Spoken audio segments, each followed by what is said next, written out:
In today's video, I'm going to teach you how to close a Vive Financial account. By the end, you'll know exactly how to wrap things up cleanly, avoid surprise fees, and make sure your credit report reflects the closure correctly.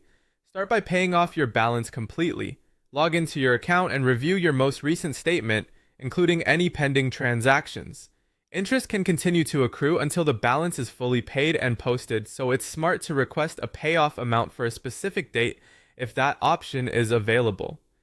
Double check for any small residual interest or fees that may appear after your payment and clear those as well.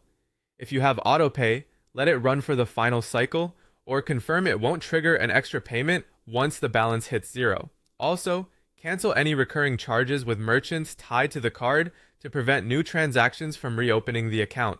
If you accidentally overpay, ask for a refund of the credit balance before you proceed. Once the balance is zero, contact Vive Financial to request account closure.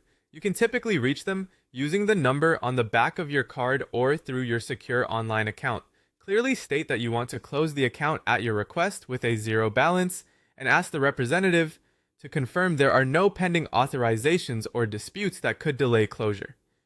If you have authorized users, ask for them to be removed as part of the process. Next, request written confirmation.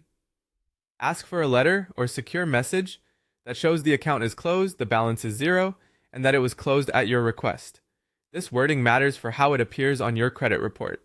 Save a copy of the confirmation along with your final statement and payment proof.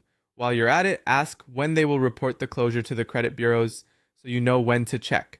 After your account is officially closed, destroy your card. Cut through the chip and the magnetic stripe and dispose of the pieces in separate trash bags. If you stored the card in a digital wallet, remove it there too. Finally, monitor your credit report. About 30 to 60 days after closure, check that the account shows a zero balance and a status indicating it was closed at your request. If anything looks off, file a dispute with the bureau and provide your confirmation letter. Keep your records for at least a year in case questions come up later.